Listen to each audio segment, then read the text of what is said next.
Listen, all of you. The seventh floor complained yesterday. Fingerprints on glass, dust under chairs, tissue not replaced in the guest bathroom. If I hear one more complaint, somebody will go home permanently.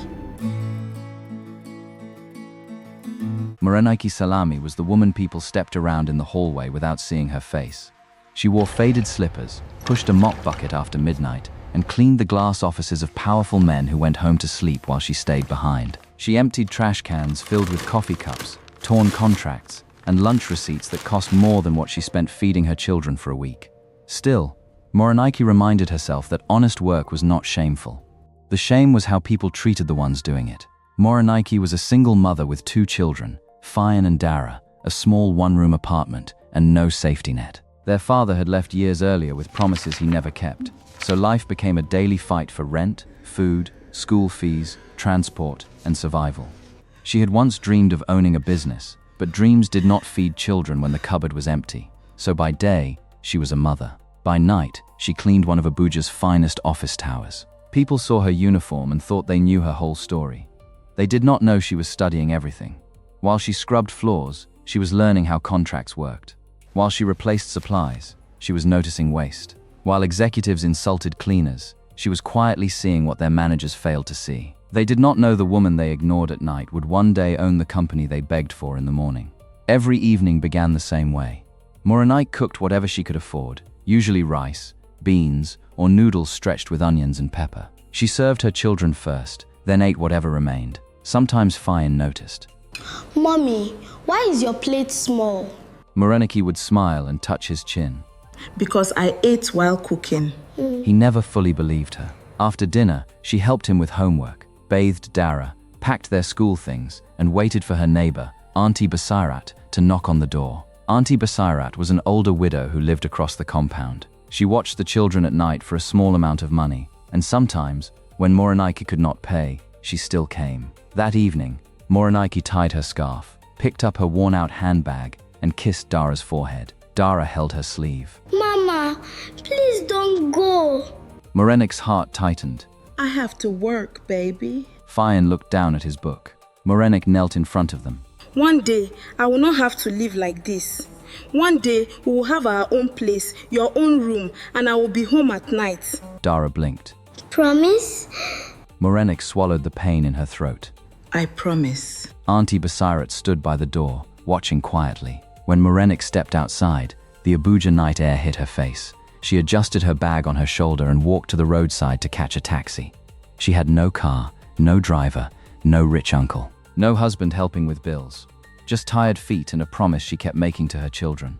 The office tower where she worked was called the Meridian Plaza, a building full of law firms, finance companies, consultants, and government contractors. The floors shone like mirrors. The bathrooms smelled like imported soap. The lobby had flowers changed twice a week. But the cleaners who kept it that way were paid late, shouted at often, and reminded daily that they were replaceable. Morenike worked for Fresh Shine Facility Services, a cleaning company that won big contracts by promising luxury service and then paying workers the least it could get away with. Their supervisor, Mrs. Tega Haruna, was a sharp-tongued woman who wore bright lipstick and carried a leather folder like it made her important. That night, the cleaners gathered in the basement supply room before work. The room smelled of bleach, sweat, and old mops. Mrs. Tega walked in and clapped her hands. Listen, all of you. The seventh floor complained yesterday. Fingerprints on glass, dust under chairs, tissue not replaced in the guest bathroom. If I hear one more complaint, somebody will go home permanently. One cleaner, a quiet woman named Bisi, raised her hand. Madam, we need more gloves. The ones we have are torn. Mrs. Tega turned slowly. Did I ask you for a supply report? No, madam, but the chemicals burn our hands. Then use sense when you clean. There are many women outside looking for this job. If you are tired, resign. Nobody spoke again. Morenike kept her eyes down, but her ears were open. That was how she survived. She listened, she watched, she wrote things down later. She had a small notebook hidden inside her handbag. In it, she wrote everything she learned. How many cleaners it took to handle one floor, which chemicals worked best on marble, how many rolls of tissue each office used weekly, which clients complained about smell, Which ones cared about shine? Which managers came late? Which floors were underpriced? Which workers were hardworking? Which workers were careless because no one trained them properly? At first, she did not know why she was writing it all. Then one night, after a humiliation she never forgot, the reason became clear. It happened on the 9th floor. Morenike was cleaning near the office of a powerful consultant named Mr. Folarin Aduwale. He was known in the building for expensive suits, sharp perfume, and the habit of speaking to workers without looking at them. That evening, he returned late to pick up a file and saw Morenike near his desk. His face hardened immediately. What are you doing there? Morenike froze. Good evening, sir.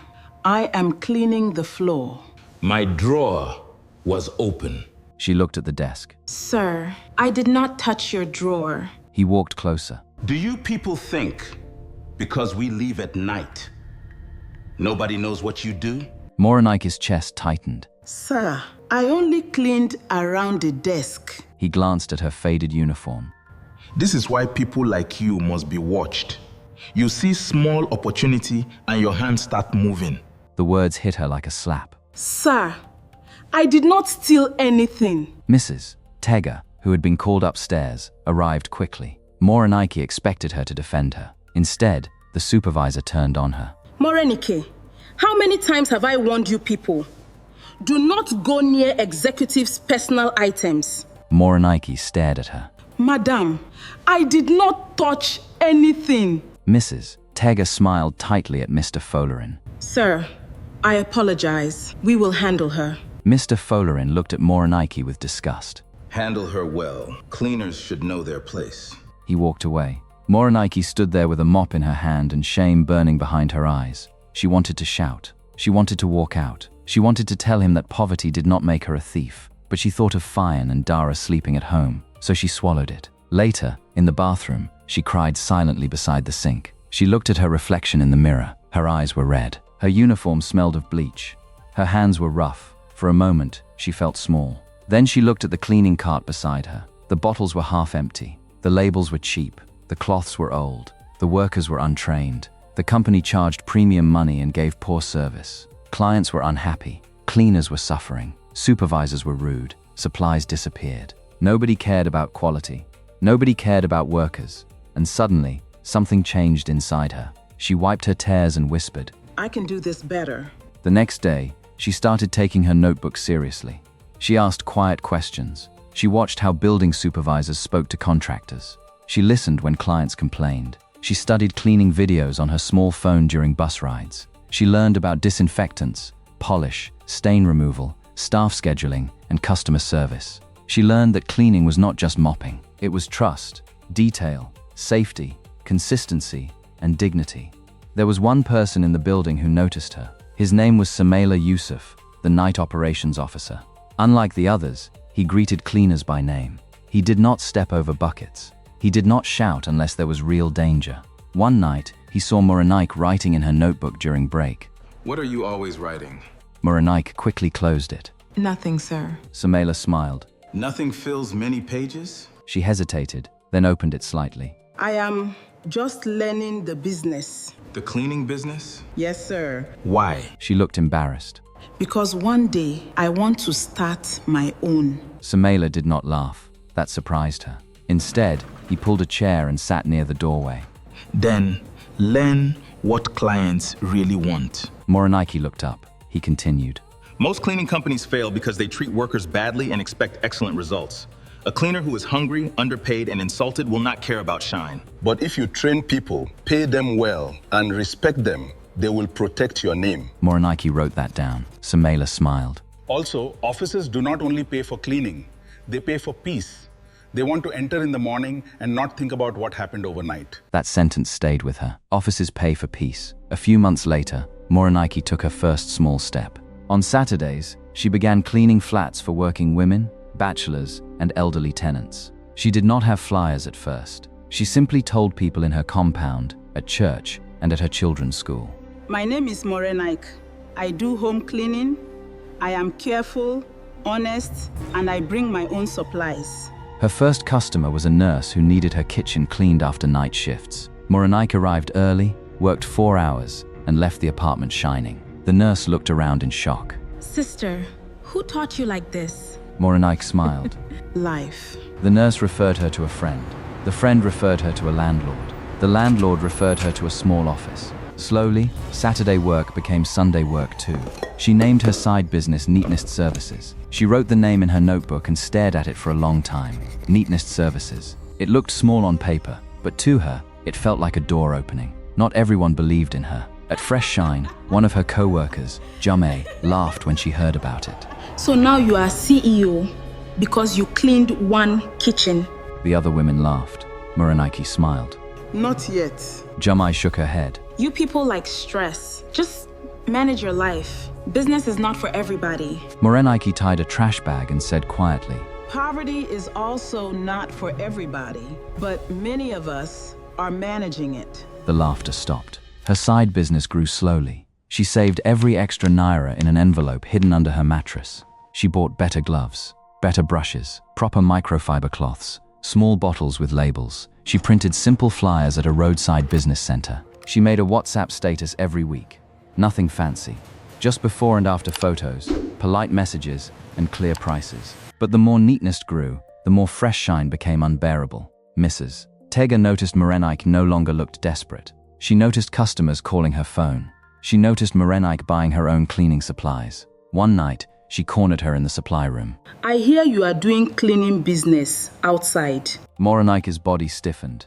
Yes, madam. On my own time. Mrs. Tega laughed. On your own time? You people are funny.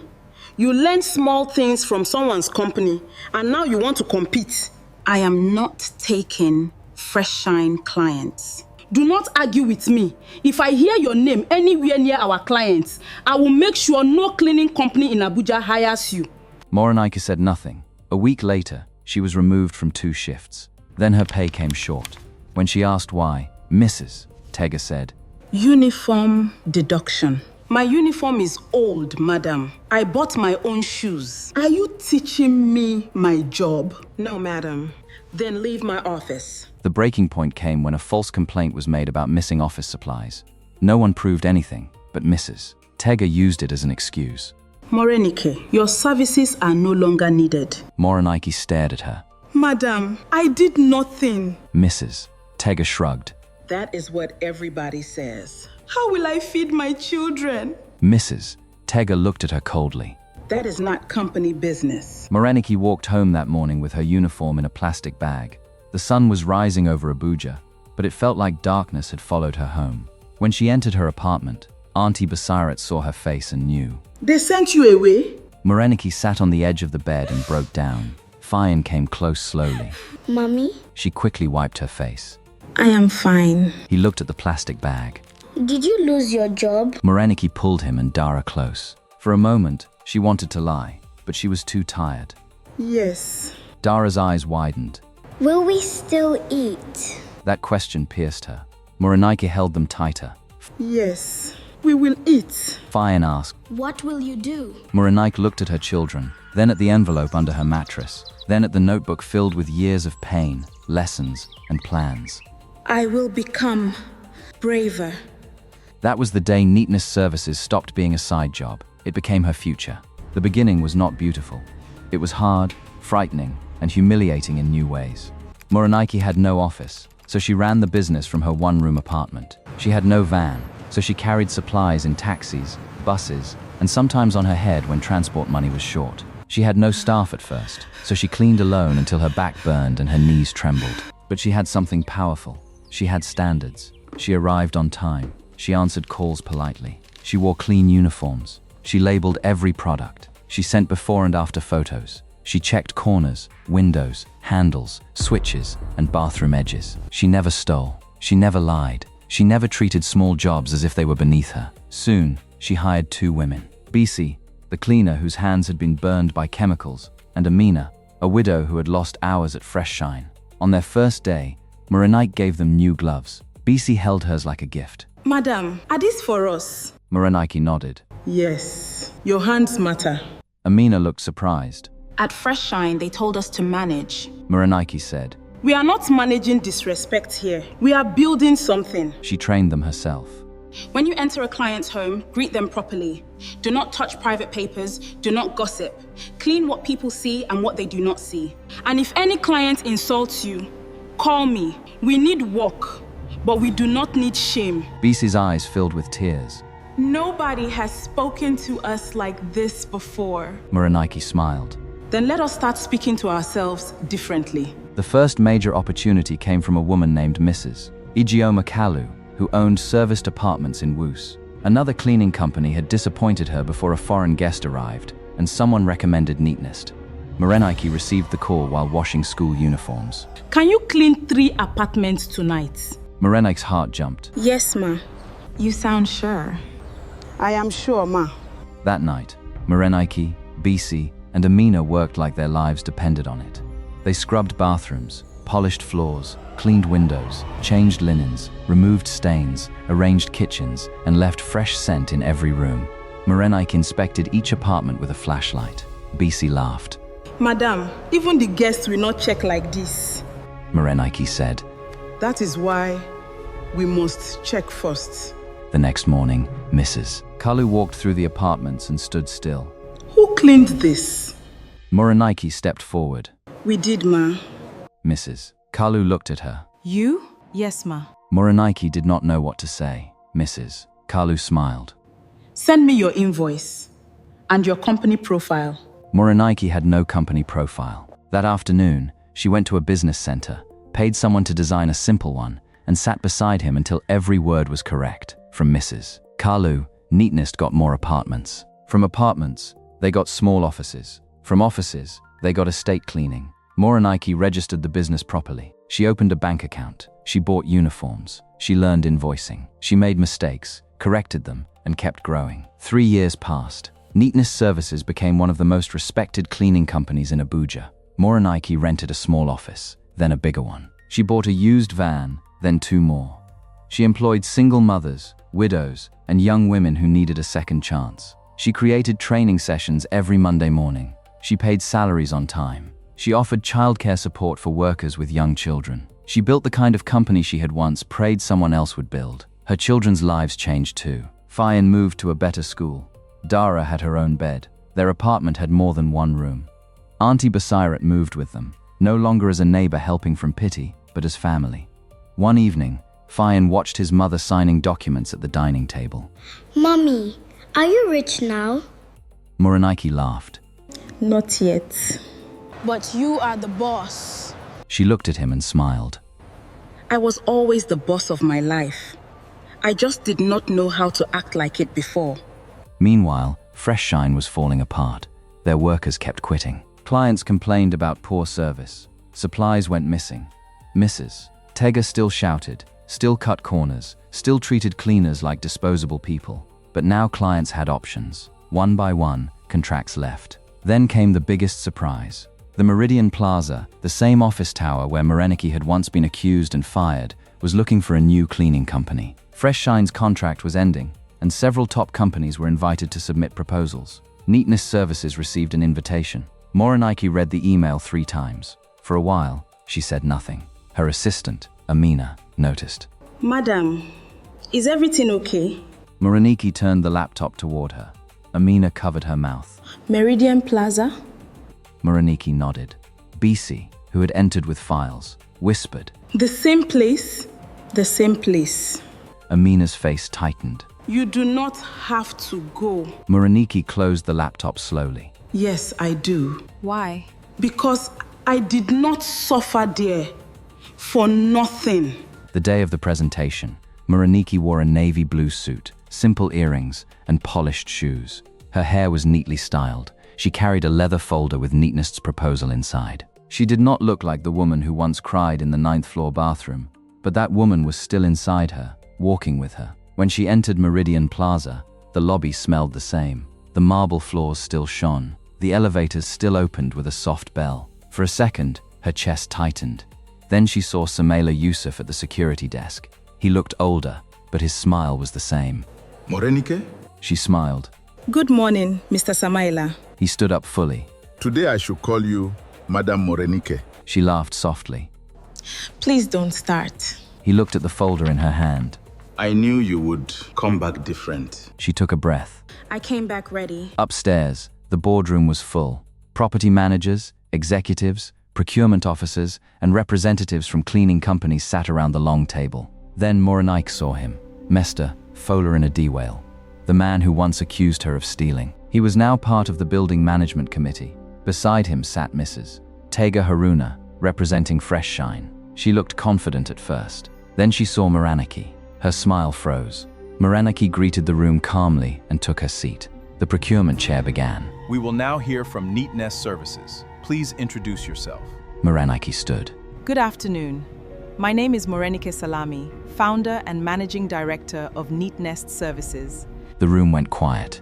Mr. Folarin stared at her as recognition spread across his face. Mrs. Tega adjusted in her chair. Morenike continued. Our company provides residential, commercial, and estate cleaning services across Abuja. But what makes us different is simple. We treat cleaning as a professional service, and we treat cleaners as human beings. She opened her proposal and presented with confidence. She explained staff training, background checks, product control, safety gear, supervision reports, quality checklists, complaint response, and worker welfare. She showed photos, client reviews, growth numbers, and retention rates. The room listened. Then questions began. A manager asked. How do you prevent theft? Morenike answered. By hiring carefully, training properly, documenting access, and paying workers enough that they do not feel abandoned by the company. Poverty is not proof of dishonesty. Poor systems create risk. Mr. Folarin looked down. Another executive asked. Your proposal costs more than Fresh Shine. Morenike nodded. Yes, sir. Cheap cleaning becomes expensive when clients complain, staff quit, supplies disappear, and reputations suffer. We are not the cheapest. We are the most accountable. Mrs. Tega forced a laugh. This all sounds nice, but Meridian Plaza is a serious building. Experience matters. Morenike turned to her calmly. I agree. Experience matters. Mrs. Tega smiled, thinking she had gained ground. Morenike continued. That is why I am grateful for everything I learned here. I learned how not to treat workers. I learned what happens when companies underpay staff and overpromise to clients. I learned that fear can make people work, but dignity makes them care. The room fell silent. Mrs. Tega's smile disappeared. Mr. Folarin cleared his throat. Madam Morenike, I must say, I always knew you were hardworking. Morenike looked at him. For a moment, she saw the old hallway, the mop, the accusation, the shame. Then she spoke calmly. No, sir. You knew I was useful. You did not know I was capable. Nobody moved. She did not shout. She did not insult him. She simply told the truth, and the truth sat heavier than anger. Mr. Folarin looked away. The procurement chair thanked her and asked all companies to wait outside. In the hallway, Mrs. Tega approached her. Morenike, you have done well. I am proud of you. Morenike looked at her quietly. Thank you. You know, if Fresh Shine and Neatnest work together, we can do big things. Morenike almost laughed. You fired me over a false complaint. Mrs. Tega lowered her voice. That was business. No, that was cruelty. Mrs. Tega's face tightened. Do not forget where you started. Morenike smiled softly. I never forgot. That is why I built something better. Before Mrs. Tega could answer, the boardroom door opened. The procurement chair stepped out. Madam Morenike, please come in. Inside, everyone was standing. The chair smiled. After reviewing the proposals, Meridian Plaza has decided to award the cleaning and facility care contract to Neatnest Services. For a moment, Morenike could not speak. The same building that once threw her away was now handing her its keys. She nodded slowly. Thank you. We will not disappoint you. As she left, she passed the bathroom where she had once cried. Samela noticed her pause. You okay? Morenike smiled through tears. Yes. I just remembered the woman who cried in there. And what would you tell her now? Morenike looked at the contract in her hand. I would tell her to wipe her face. She is not finished. That evening, Morenike went home and placed the contract on the table. Fayan looked up. Mommy, She smiled. We got it. Auntie Basarat screamed. Dara jumped, and Fayan ran into her arms. Does this mean you are the boss of that big building now? Moreniki laughed through tears. It means our company will clean it. Dara hugged her waist. So you don't have to go at night anymore? Moreniki held her children close. Not like before, baby. Not like before. Years later, Neatnest became the biggest cleaning company in Abuja. Moreniki employed hundreds of workers, opened a training center, created childcare support for single mothers, gave scholarships to workers' children, and made sure every cleaner had gloves, uniforms, fair pay, and respect. At the company's 10th anniversary, she stood before her employees, clients, and children under a banner that read, Neatnest Services, dignity in every detail. I did not build this company because I hated cleaning. I built it because I hated how cleaners were treated. The room erupted in applause. She continued. No honest work is shameful. What is shameful is looking down on the people who do it. Moreniki looked across the room and remembered every insult, every short paycheck, every bus ride, and every tear in that bathroom. None of it had been wasted. The woman they ignored at night became the woman they needed in the morning. The woman they underpaid became the woman signing payroll. And the woman they called replaceable became the woman building opportunities for others. Because sometimes, poverty is not the end of a person's story. Sometimes, it is where discipline is born. Sometimes, humiliation sharpens vision. And sometimes, the person cleaning the floor is not beneath anyone. She is learning the business from the ground up.